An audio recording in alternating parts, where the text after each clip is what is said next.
Ale miota, ty jak diabłem. Witam na Himafushi. Już tutaj zobaczcie, więzienna motorówka.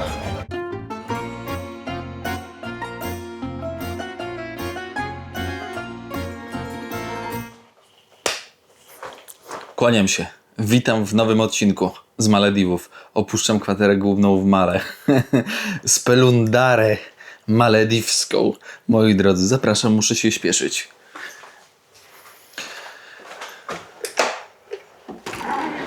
Jak pogoda dzisiaj?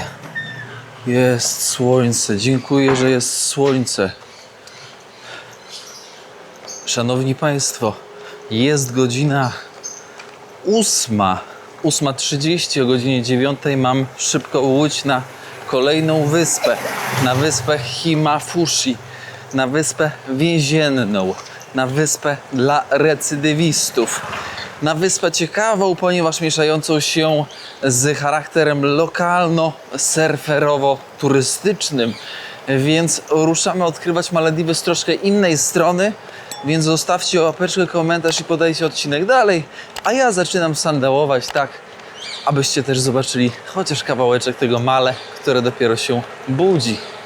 Na początku odcinka tak ucieszyłem się, jak zobaczyłem trochę słońca. Wiecie dlaczego? Dlatego, że wczoraj była taka burza, była taka ulewa, że to jest nie do opisania. Właśnie to jest minus podróżowania po wyspach, że musisz mieć zaplanowane. Jak chcesz mieć zaplanowaną podróż, no to musisz niestety z wyprzedzeniem kupić loty. No ja te loty wylotowe z Malediwów już mam. Nie będę wam zdradzać gdzie, bo to jest, wiecie, część podróży, ta niepewność dla was oglądających, widzów.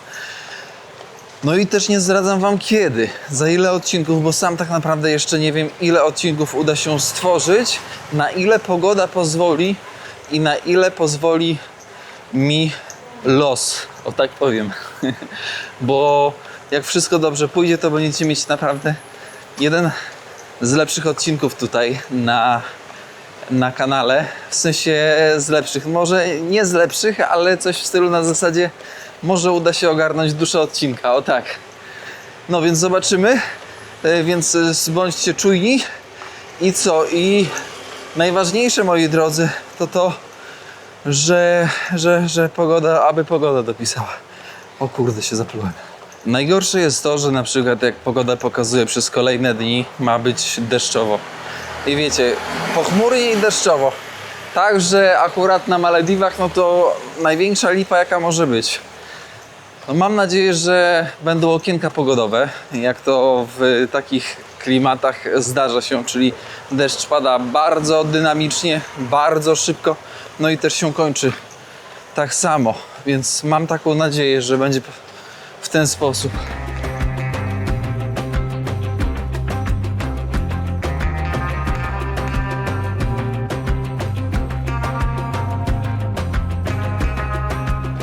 A tutaj proszę, nie pokazałem w tamtym odcinku z Male, moi drodzy, tego miejsca. To jest piątkowy meczet. Meczet stworzony z koralowca. Tak przynajmniej piszą. I cmentarzysko. A zobaczcie, stare nagrobki muzułmańskie. Tutaj Paweł. No ale łódź, kurde. Thank you. Paweł tutaj przyszedł, macha, żeby wchodzić. A dawaj, wejdę na szybko, najwyżej na łódź się spóźnię. To w ogóle. Visiting hours. Hello. Salam alaikum. Oh, salam alaikum. Wow. Proszę zobaczyć. No, powiem wam, że koralowiec. Proszę zobaczyć na strukturę. Faktycznie, porowata. Wow, jak oni to zrobili? Jak oni to zrobili, szefie? Zobaczcie tutaj. Nagrobki tak samo. Nagrobki też z koralowca. To jest niesamowite. Chciałbym wejść tam jeszcze dalej, ale myślę, że może jeszcze będzie okazja, żeby tutaj przyjść. Pan od razu na ochronie, bo tutaj się nie płaci myta za wejście. Pan od razu, czy tam na wodę, na jedzenie. Jezu, jakie to jest powszechne. Naprawdę, bardzo powszechne. Chciał, że tak powiem, trochę ze mnie zgolić.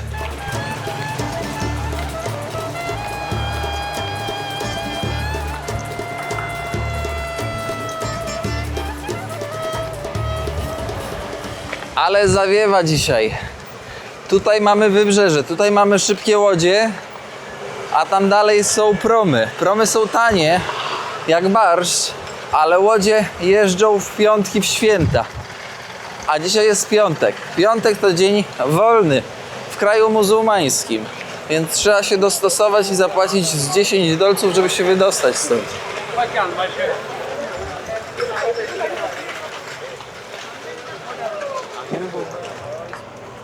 Znalazłem łódź. Najpierw muszą rozładować, później załadować i na koniec ludzi załadują i wtedy można płynąć. Ładujemy się. Himafushi. Kurde, popłynęliby beze mnie, czaicie? Ale jajca. Can I sit on the front? Yeah.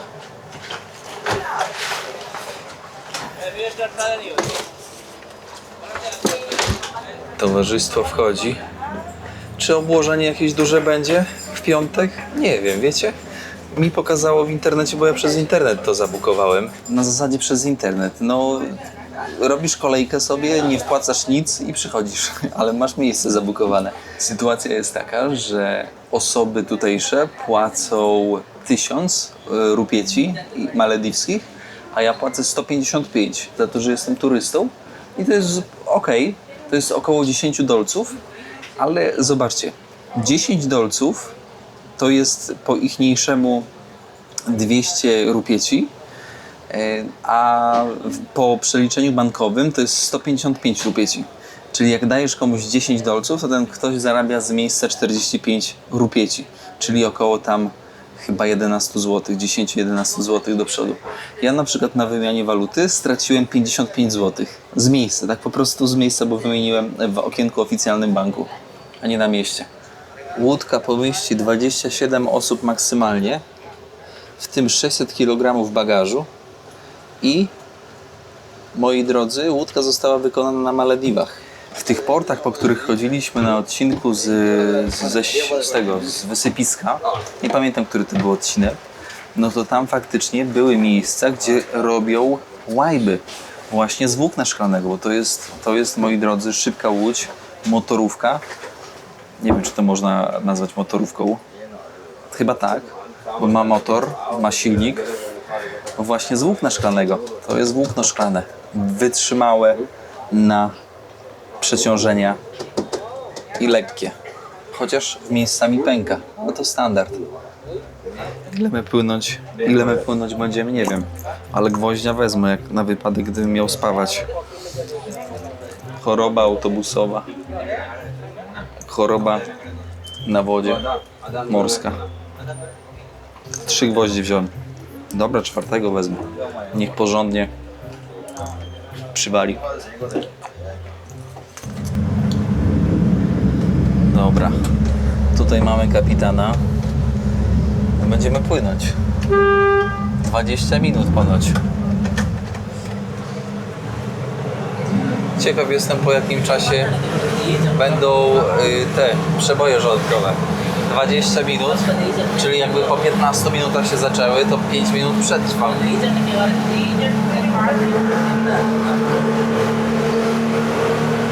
Czy ja wam mówiłem, jaki jest sposób na to, żeby nie spawać? Trzeba po pierwsze załadować gwoździa 3-4 sztuki i drugi najważniejszy sposób, ale miota, ty jak diabłem. Drugi najważniejszy sposób to trzeba w horyzont patrzeć. O wariaty. Co mnie podkusiło, ty?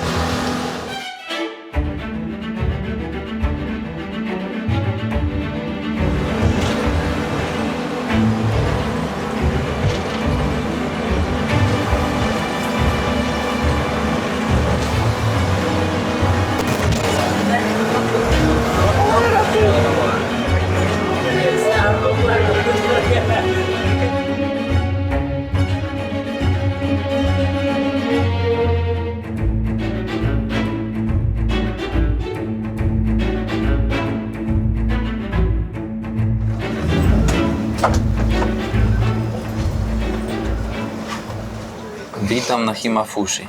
Już tutaj zobaczcie, więzienna motorówka. Jest. Wszystko się zgadza. Witam Państwa na Himakushi. Nie było spawane. Jest to, moi drodzy, sukces. Ale sukcesem było to, że ja po prostu patrzyłem cały czas w horyzont. No i miałem te gwoździe. Więc, moi drodzy, zwiedzamy wyspę. Jak widać, na wysepce jakieś restauranty są. Indyjska restauracja tutaj już na wstępie przy porcie, więc można sobie zjeść. Ciekaw jestem, czy kartą można zapłacić. I ciekaw jestem, gdzie ja będę spać. Ogólnie plan był taki, żeby z jednej strony postawić namiot, ale z drugiej strony ta pogoda naprawdę dzisiaj nie dopisuje. W sensie taka słaba jest, bo może padać i może być po prostu wietrznie. Więc będąc jeden dzień tylko na wyspie, no to trochę strata czasu by była z tym namiotem. Tak sobie myślę. Pan, jak zapytałem, nie ten, tutaj obok na motorku. Jak go zapytałem o to, czy zna jakiś tani nocleg, to trochę mnie wyśmiał. Mówi, tani nocleg? Tutaj nie ma. Tu jest jakieś wejście. Może zapytam, może coś mają. Surferowy klimat.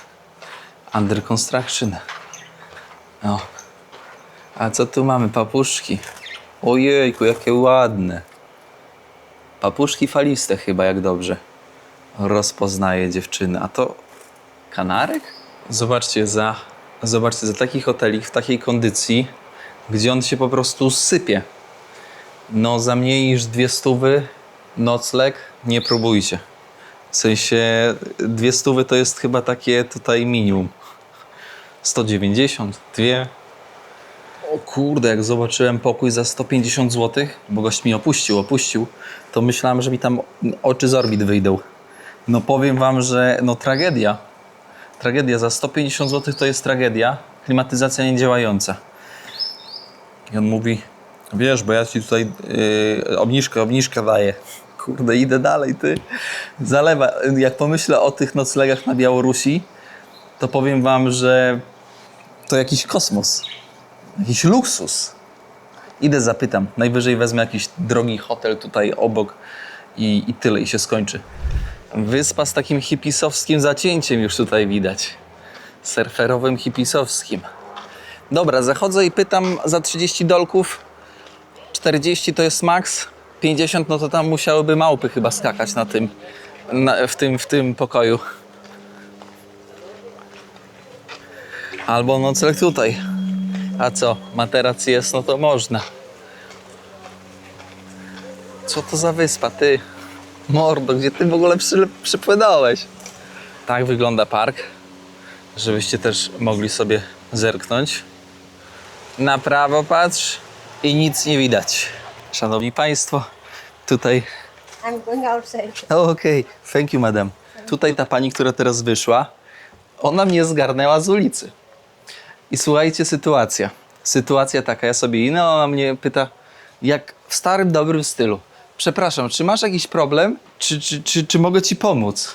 Ja mówię, no problemu to w sumie nie mam, ale mam zagwozdkę. Mówię, że szukam noclegu i nie mogę znaleźć. Ona mówi, u nas tutaj w hoteliku jest miejsce, więc zadzwonię do pani przełożonej, szefowej i ona ci powie, jak wygląda sytuacja cenowa. No i ta pani dzwoni, rozmawiam z tą szefową. Ta szefowa mówi, że u nas to noclegi to po 50 dolców. Ja myślę sobie, ty 50 dolców za takie miejsce? To trochę przesada, moi kochani. No i ja mówię, że to nie mój budżet. No bo co mam powiedzieć? Mówię od razu jak jest. No nie będę płacił takich pieniędzy za wiadomo jaki stan bytu, pokoju. No i ona mówi, a jaki jest twój budżet? Ja mówię, tak $30 ze śniadaniem to bym dał. On mówi, dobra, niech będzie. Bo i tak wie, że dzisiaj jest piątek, więc dzisiaj jest święto, więc dzisiaj już nikt nie przyjedzie, bo kto miał przyjechać na święto, to przyjechał wczoraj. I koniec. I mam za 30 dolców pokój ze śniadaniem. Za drugim strzałem mi się udało. Widzicie? Trzymaliście kciuki, no to i sandał poprawnie chodzi. Lecę zapłacić 30 dolków. Mógłbym w sumie zapłacić kartą, ale jak mam dolary, to zapłacę dolarami. Zapraszam do pokoju. 102. Proszę zobaczyć. $30 wynegocjowane z 50. Jejku, jak pięknie, co? Naprawdę, powiem wam szczerze, że ten pokój jest ładny, czysty, schludny, ręczniki do wyboru do koloru. Dzisiaj będzie pranie, nawet safe jest, kontakty, szafeczki po bokach. To jest dwuosobowy pokój, rzecz jasna. Mydło, szampon, wszystko jest jak należy. No i najważniejsze, czyściutko. Jaka z tego zasada? Pamiętajcie, niezależnie od tego, gdzie jesteście, moi drodzy, zawsze warto negocjować. Cena jest taka za usługę i za produkt, jaką jesteś w stanie dać. A to już inna kwestia, czy ktoś ci to sprzeda za tą cenę, za którą ty oczekujesz. Ale to pokazuje, że warto. Co myślicie o tej kwaterce? Idę na miasto. Idę na miasto, zjem coś, bo przyznam szczerze, że nic nie jadłem. Z prostej przyczyny. Bo jak nic nie jesz, no to nie ma czym spawać. Więc idę do lokalnych, tam troszkę sobie coś tam zjem. Wyspa ma mniej więcej z 800 metrów, 900 metrów długości albo szerokości i długości chyba 750, czyli jest malutka, można spokojnie przesandałować. Na co dzień mieszka tutaj około 1000 ludzi, w spisie z 2022 pokazało 2000 osób zameldowanych. Ale trzeba zaznaczyć, że jest to wyspa relatywnie blisko stolicy, ponieważ około 20 minut szybką łodzią, czyli 17 km. Na prawo meczet musi być, jak bez meczetu. No i też trzeba zaznaczyć, że większość ludzi, myślę, że z 99% osób tutaj to utrzymuje się, moi drodzy, tylko i wyłącznie z turystyki. Z surfingu, z turystyki. Tak to mniej więcej przynajmniej wygląda. A pozostali? No nie wiem, czy komuś jeszcze się chce w tych czasach, wiecie, rybołówstwo uprawiać na skalę taką rzemieślniczą, czyli wypływasz sobie łódką, żeby nakarmić tylko rodzinę. Nie wiem, czy to są te czasy. Żyjemy w dziwnych czasach. W czasach wygody, w czasach pewnego rozluźnienia ekonomicznego. To już nie są czasy, kiedy się chce zapierdzielać. Ciężko. Mustafa na motorku pociął do meczetu. Chłopaków zapytałem. Kiedyś hotel był. Laba. Piękny mur. Teraz już chata. Ktoś sobie chatę kupił. A niech mnie strzeli w sandał, że tutaj jest bankomat. Tego się nie spodziewałem. A ile papużek. Wiecie, że w islamie zwierzęta brudne, czyli świnia, pies, nie mogą być. Ale już z kolei ptaszyska, jakieś króliki już mogą być. Tutaj widać, ktoś przystosował prison breaka. Ona idzie tak samo jak lokalni. Ona ledwo stawia te kroki. Stawia tak, jakby to był pierwszy, a zarazem ostatni krok. Moscow jeda, na zdrówko. Na Malediwach często można znaleźć nazwy właśnie wielkich stolic. Dużych stolic wielkich. Szczerze muszę powiedzieć, że nawet na takiej lokalnej wysepce, lokalno-turystycznej te ceny są bardzo przyzwoite. Tutaj w tym Moscow jeda na przykład ryż z tuńczykiem kosztuje, moi drodzy, 11 zł. 11 zł to bardzo przystępna cena. Ryż z owocami morza, z krewetkami 15 zł. Ryż z warzywami jakieś 9 zł, 8 zł. To są bardzo przyzwoite ceny. Biryani jakieś 18 zł. Wiecie, oczywiście jakieś takie chińskie, mongolskie, nepalskie cuda jak momo, no to będą kosztowały też około 18 zł, ale za 20 zł najecie się tutaj jak szaleni. Zupę zjecie za 10 zł. No te ceny są bardzo, bardzo przyzwoite. Naprawdę i nie wiem, gdzie trzeba płynąć, znaczy wiem, gdzie trzeba płynąć. Jeśli popłyniesz do resortów, no to tam tylko chyba opłaca się popłynąć na all inclusive, bo bycie tam po prostu tak z wolnej ręki, thank you so much, bycie tam z wolnej ręki, to jest herbatka masala tea, ale pachnie, Taka herbatka kosztuje złotówkę. Bycie z wolnej ręki na resorcie chyba nie wchodzi w grę, bo to jak za wszystko miałbyś płacić, to wychodzą jakieś kosmiczne pieniądze. Więc te Malediwy blisko lokalnych można zrobić budżetowo. Więc zresztą jak widzicie, no, ta seria jest budżetowa. Chociaż z punktu widzenia porównawczego do innych serii to nie jest budżetowa. Ale to zresztą powiem na końcu, jak będę wylatywać stąd. O, i właśnie sobie później przyjdę, zjem sobie chicken fried noodle. Lubię, powiem wam, że lubię zmieniać ryż i makaron. Bo to jest, wiecie, zawsze jakieś urozmaicenie. Robota marzeń. Jeść różne jedzonko na świecie i moi drodzy, opisywać je, nie? Nie wiem, czy to jest to, co zamówiłem. Nie wygląda przynajmniej jajeczko. Czy tu jest tuńczyk? Nie, tutaj nie ma tuńczyka, moi drodzy. Nie, to jest z jajkiem. O nie, jest tuńczyk. Tak mało, że nie widać nawet. Ciekawe, fajnie podane. 11 zł. Można żyć. Sprawdźmy, przetestujmy. Zarąbista. Pojedli, to teraz można zrobić obejście po wyspie. Ja was oprowadzę. Naszym głównym celem jest więzienie. I trzeba zaznaczyć, że tutaj sezon trwa praktycznie cały rok, moi drodzy. To nie jest tak, że sezon trwa pół roku i koniec. Hello. Very good. Yes, thank you. Tutaj sezon trwa cały rok. Tutaj amfiteatr, jak coś się dzieje. Może byśmy wystąpienie jak to daleko zrobili? Byłaby jedna osoba. Występujący. No, problemy, bo jak masz o jakąś kanapę, to jak to wywieźć te śmieci stąd? Trzeba czekać i zapłacić za łódź, która po prostu te śmieci ci zabierze. Zobaczcie, każda chata odseparowana od innych. Tak to mniej więcej wygląda. Ja, kierownik, jako naczelny sprawdzacz, ekonomista, pisarz, poeta, malarz, tapeciarz, stwierdzam, że naprawdę, jeśli ktoś tutaj ma pensjonat, dba o ten pensjonat, o to, żeby w tym pensjonacie dla tych turystów było spoko, ma dobre opinie, to ten ktoś sobie po prostu tutaj bardzo dobrze żyje. No bo umówmy się, jeżeli ceny lokalne, to te ceny są bardzo przyzwoite.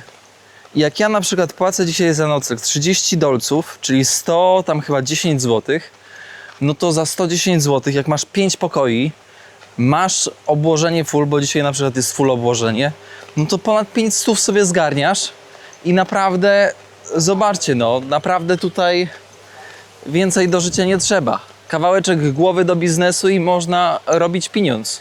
Klimat, powiedziałbym, idealny. Ta wyspa Fushi jest znana właśnie z surfowania. Tutaj jest jakiś taki niby dobry spot do surfowania. Pójdziemy, zobaczymy, gdzieś przy więzieniu, więc akurat dobrze się składa. Wchodzimy na plażę. Ale ty, a jaki piasek jest taki drobny. Taki, powiedziałbym, przyjemny. Zobaczcie, jakiś dżentelmen tam na huśtawce sobie siedzi. Ale kurde. No tutaj można się powygrzewać. Dziewczyny sobie opalają się. Ja też dzisiaj będę się opalał. A co? Nie wygląda to źle. Jak widać, też można zrobić budżetowo Malediwy ze wszystkimi ich walorami naturalnymi tak naprawdę. Przy plażach kafeteryjki. Zobaczcie, wszyscy tutaj zamiatają liście, żeby elegancko to wyglądało dla turystów.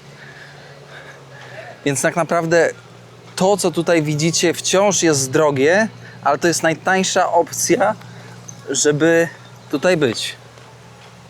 Gdybyście zapytali mnie, czy Malediwy to raj na ziemi, to chyba bym jednoznacznie odpowiedział, że nie. Ponieważ definicja raju dla każdego będzie inna i uważam, że piękne, spokojne, czyste miejsca można znaleźć bliżej na świecie, niż jadąc aż tak daleko. Kurde, widzę, że ta informacja was poskładała. I to fest. Co wy tak od razu na glebę?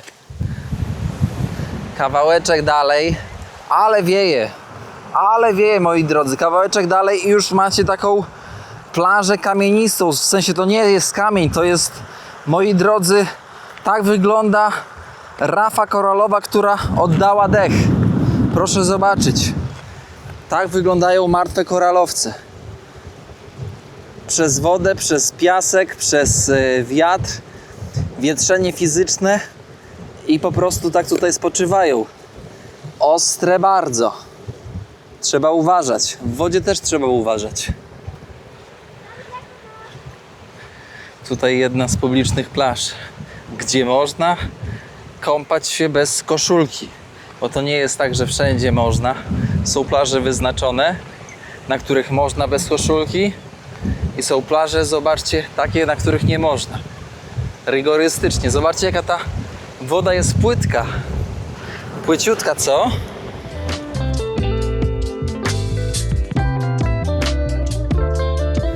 Sandał zdjęty. Wchodzimy do wody.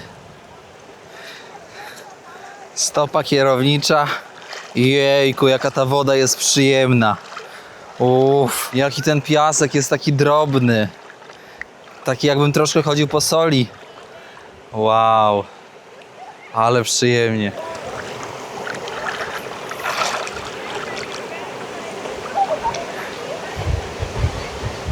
Ładna część plaży była na odcinku, to teraz troszkę brzydsza część plaży. No gdzieś gruz muszą wynosić, gdzieś śmieci też muszą ładować. No to idą te śmieci w worki, tutaj gruz w sumie. I tym gruzem chyba chcą poszerzać wyspę w ten sposób. Za mną więzienie. Jednak to więzienie jest więzieniem resocjalizacyjnym, można powiedzieć. Jest jedno więzienie na Malediwach o zaostrzonym rygorze, chyba na wyspie, która nazywa się Magafushi. Mogę coś pokręcić. Mafushi, coś takiego. Tutaj, na tej wysepce, moi drodzy, jest więzienie, do którego trafiają tak. Nieletni, którzy coś przeskrobali, trafiają złodzieje, którzy zrobili coś tam, wiecie, o mniejszym, że tak powiem, skutku społecznym. No więc to jest takie spokojne więzienie, gdzie ci osadzeni wpływają bezpośrednio na ekonomię i gospodarkę wyspy. Dlaczego tak mówię? Bo tutaj się uczą warsztatów rzeźbienia w drewnie i te rybki, które gdzieś tam jako pamiątki można kupić, no to właśnie bardzo często i gęsto mogą pochodzić z dłoni osadzonych tutaj. Już kierownika pogonili. Mówią tak, tędy nie przejdziesz, bo tu więzienie. Ja mówię, ale ja tą falę chcę mi się oglądać. To trzeba naokoło. No to idziemy. Więzienie na lewo, boisko dla więźniów na prawo. Mają swoje. Zobaczcie, na wyspie. Wyspa 900 na 700 metrów. I mają swoje wielkie boisko. To jest życie. Ja czasami mam wrażenie, że więźniowie mają znacząco lepiej niż na przykład seniorzy w Polsce. Chyba nie mylę się, co? Albo na przykład ludzie ostatnimi czasy bardziej uwagę przywiązują do czarków, czyli do psów, niż do starszych ludzi. I to mnie boli. Skupmy się na starszych ludziach. Skupmy się. Robicie zbiórki na psy? Okej, lubię zwierzęta. To zróbcie zbiórki na starszych ludzi. Albo poświęćcie im czas. Kurczę. Drug Treatment and Rehabilitation Center. A, widzicie. To jest centrum, jak ktoś troszkę za dużo dawał sobie do pieca, że tak powiem, na nosa. A widzicie, no to nie tylko takie centrum rehabilitacyjne dla więźniów, ale też dla osób uzależnionych. Nie ma co ukrywać, Malediwy problem z uzależnieniami mają, ponieważ no, to są skrajności. Z jednej w drugą. Jeżeli jest alkohol zakazany, no to trzeba czymś dopalić tą szarą rzeczywistość. I to, że Malediwy wyglądają jak wyglądają dla osoby, która tutaj mieszka, to one stają się pewnego rodzaju więzieniem samym w sobie. Wszystko jest ograniczone. Wyspa ogranicza. Wyspa zamyka perspektywę poniekąd. Oczywiście nie dla każdego. Mówię tutaj tak generalizując. Ale faktycznie te warunki są trudne. Przez lata ten spot surferski, do którego idziemy, był, moi drodzy, zamknięty. Domyślam się, że było tutaj więzienie o innym rygorze. Pewnie bardziej zaostrzonym. Więzienie jak więzienie. Jak gdybym trafił do takiego na Malediwach, to bym próbował uciec. A wy jak... Ale... Ach, nadepnąłem na kamień piętą. A wy co, byście siedzieli tam? Droga nas podprowadzi takimi ścieżkami. A widzicie, no bo jednak ja wam powiem jedno. Bo to trochę jest tak, że na wyspach trzeba szukać pomysłu na zagospodarowanie czasu dla turystów. Nie inaczej, bo takich turystów jak ja czy wy że my sobie znajdziemy, że tak powiem, zajęcie w miejscu, w którym jesteśmy, to nie ma dużo. Ludzie lubią. Kiedy pójdę do punktu A, do punktu B, do punktu C, mam ułożone, więc wiem, co mam robić na wyspie i koniec. A kiedy przylatujesz, przypływasz na wyspę taką lokalną, nie ma tych atrakcji, to ludzie tutaj zostają jeden dzień, bo ja tutaj zostanę jeden dzień, bo powiem wam, że no, leżeć plackiem to tutaj można, ale tak pozwiedzać aktywnie, no to tutaj na jeden dzień w zupełności wystarczy i jeszcze zapas zostaje. Kolejna łódź więzienna. Tutaj już jest ten spot surferski. Surferów nie widać. Jest spot. Powiem wam, że myślę, że to może też być tak, że najzwyczajniej w świecie surferzy wybierają też budżetowe miejsca. Bo Malediwy wydają się takie ekskluzywne pod względem takim surfowania. Ze względu na nocleg, ze względu na przybycie tutaj. Więc każdy liczy, nie? No tutaj trzeba liczyć bardzo, bo można popłynąć dosłownie i w przenośni. Chłopaki kokosy kradną. O, na lince spokojnie. Sprzeda się później turystom. Na lewo więzienie, na prawo wypożyczalnia desek surfingowych. To jest życie. Te to chyba życie zjadło. Ale lekkie. Toaleta lekko, że tak powiem, nieczyszczona. Deseczki sobie tak stoją? Same sobie? Tak powiem wam szczerze, że tutaj nawet można by było przystosować nocleg na upartego. Materac kładziesz i bailando. Tutaj. Nie namiot, bo namiot to by zerwało. O. To jest życie, kierowniku. Tak można żyć. Godzina 11:30, a ty obserwujesz falę. To mi się podoba. Plaża za mną, czyli jailbreak, czyli ucieczka z więzienia, bo więzienie jest tutaj, plaża jest tutaj, taka malutka, a fale są tutaj. W latach 70. i 80., moi drodzy, surferzy, hipisi, turyści próbowali nielegalnie wedrzeć się właśnie od strony oceanu tutaj i łapać najlepsze fale. W 2010 roku już otworzono, całkowicie zezwolono na wchodzenie na tutejszy obszar i korzystanie właśnie z tych dobroci natury. Można powiedzieć, że czas się tutaj zatrzymał, co? I to bardzo. Idę dalej. Tak właśnie trochę to wygląda. Tam, gdzie turyści, tam jest czysto. Tam, gdzie już tych turystów nie ma, niestety wygląda tak. Proszę, patrzcie, ile krabów. O, jak uciekają. Oj, oj, oj, oj, oj.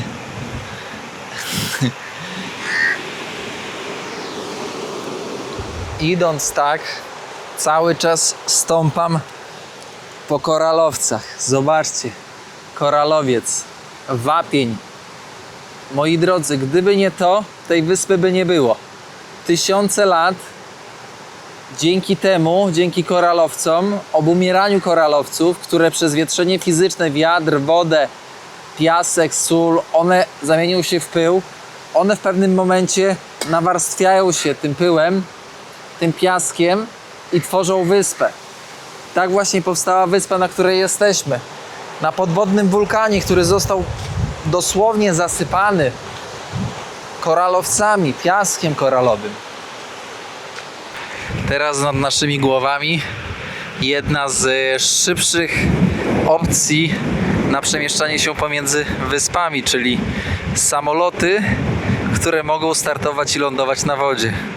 Ktoś by się zastanawiał, ile taki przelot takim wodno-samolotem kosztuje, więc na krótkich trasach to będzie cena dla jednej osoby około $250–300, więc te taksówki, moi drodzy, na Malediwach akurat powietrzne są bardzo drogie. Na dalsze odległości nawet taka taksówka może kosztować na osobę $700. Więc no jak się domyślacie, korzystają z tego, moi drodzy, tylko i wyłącznie turyści, którzy chcą być w ekskluzywnych, odseparowanych, daleko resortach. Czas najwyższy, żeby jej kierownik miał coś z życia. Odpocznę sobie troszkę. Pozwólcie. Trzymam mikrofon w ten sposób, ponieważ duży wiatr. Zobaczcie, nie ma reguły na Malediwy. Można kolorować, ale nawet w sezonie, kiedy teoretycznie jest najlepszy sezon, też pora deszczowa, jakieś takie monsuny też mogą przyjść. Zobaczcie, jak tam się zbiera. Zbiera się na grubo.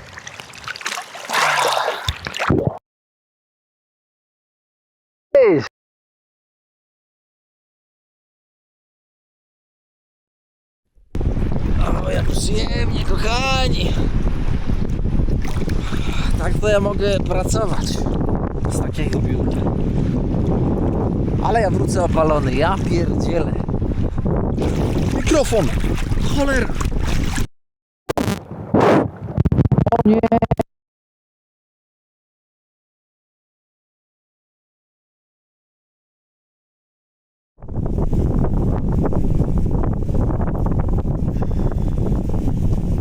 Kończymy, moi drodzy, odcinek. Bardzo dziękuję Wam za wspólną wizytę na tej wyspie Hima Fushi. No i co, dajcie znać w komentarzach, jak Wam się podoba w czasie przeszłym odcinek. I co? I do usłyszenia, do zobaczenia. Ja idę się kąpać. Zostawcie łapeczkę, komentarz i podajcie odcinek dalej. Czołem! Lecę!